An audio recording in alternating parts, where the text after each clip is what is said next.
The Lower East Side is, or has been, a very special place. Maybe it isn't really as much now, but the Lower East Side was the place where a lot of immigrants came into New York City, Italian and then Jewish, German.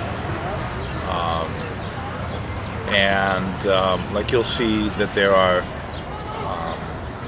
old synagogues on almost half the blocks here. They're not used anymore, but there was a very large Orthodox Jewish community in the Lower East Side in the 1920s, 1930s.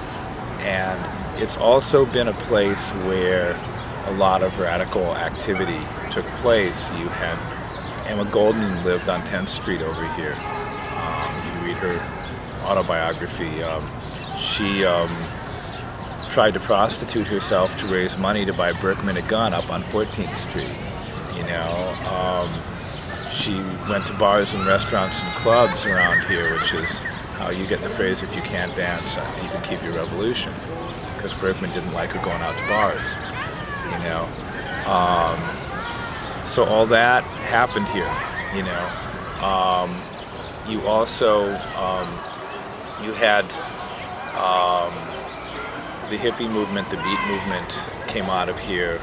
Allen Ginsberg lived in this neighborhood. Abby Hoffman organized the Yippies from 9 Bleecker Street. You also have a large Puerto Rican community here. In fact, when I came, it was largely a Puerto Rican community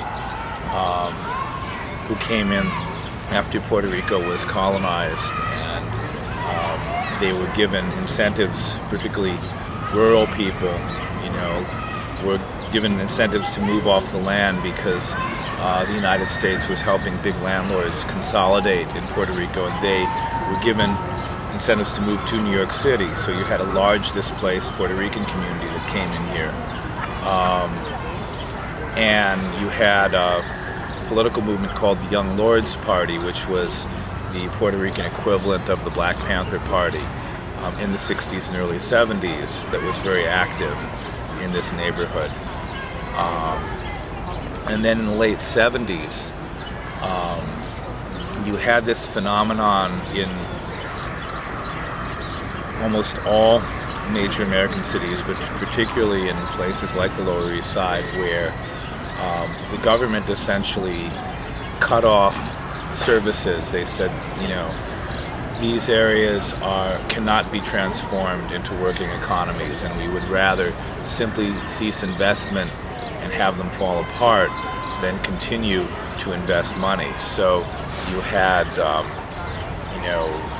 you had cutback in the size of the fire department in New York, which Roderick Wallace in his essays has demonstrated resulted in massive burnout of the Bronx and Brooklyn, and you also had burnout here. So you had buildings being burned, you had a kind of a free-for-all where people were selling drugs on the street, quite openly selling heroin and cocaine. And you had long lines going down the street of people coming to buy their drugs. And you had a kind of collapse of the area. And that was about the time I moved here. I moved here in 1978 or 9, largely because I dropped out of college and I had decided I was going to make my way in the world as an artist, and I was very aware that there was not going to be any money in that, and I needed a cheap place to live, and I got the option of getting an apartment on 3rd Street that was $150 a month for 3 rooms, in a building that was I actually had to fill out income forms to get into. So it was sort of a semi-housing project. It was 50% publicly owned. That was probably the best decision I ever made in my life, because my entire life has been shaped by being here. I was, as a person who grew up in the suburbs, I was immediately aware of all the things suburban people are aware of in inner city ghetto communities. A man was stabbed in my doorway the day I moved in. There was an incredible amount of street violence, incredible amount of open criminality.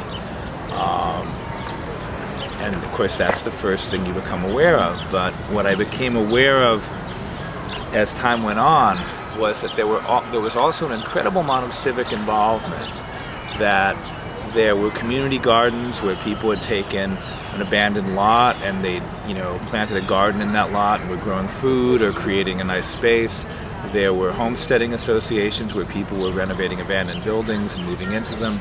There were community centers that provided some type of culture that was indigenous to the community here. And of course, within my own building there was a tenant union, and there were tenant unions in a lot of buildings, and there were block associations. And I actually felt like there was more civic involvement in this neighborhood than there had been in the suburbs I grew up in, where everyone seemed to be fairly isolated and secure enough to remain isolated. And people really had to pull together, for their own common good.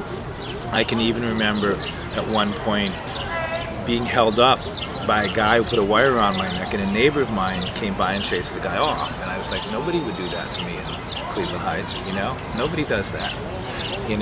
So I thought there was a very unique sense of community involvement here, as well as a lot of the damage that was going on. And you also got the sense that most of the people who were involved in these struggles were not getting a lot of support from the state. In fact, their main adversary seemed to be the state. Even people who were trying to clean up crime on their block, who were trying to get the drug dealers arrested, couldn't seem to get cooperation of the police for this. And I can introduce you to more old-time Lower East Siders who will give you the stories about the times they complained to the police, and the police told them to go to hell.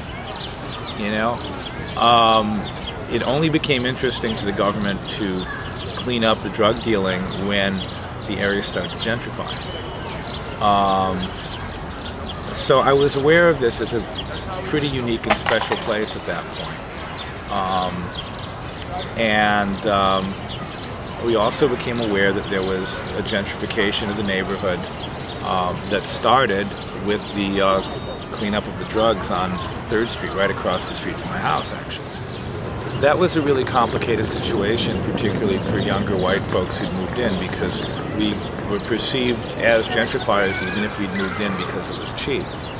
And it was particularly complex for artists because opportunities were offered to artists to be part of the gentrification of the neighborhood. For instance, landlords would say take a storefront and rent it out for $500 a month to some kid just out of art school and say, you can run an art gallery here. And they would rent it out to him for a year because there's no commercial rent protection in this city. So after a year they could kick the guy out. They could give him a 1-year lease. And they would use the fact that there were art galleries on the block to make their property look more valuable. So this was a real exploitation of young and actually rather desperate artists who imagined that they were going to do well in this scene because obviously a few people had. Keith Haring, Basquiat, David Wojnarowicz all became very successful very young. No criticism of them on this whatsoever. Great artists, all of them. But it was very shocking to people that anyone was that successful at, 22. Because fine arts at that time was very ageist in favor of people who were more established.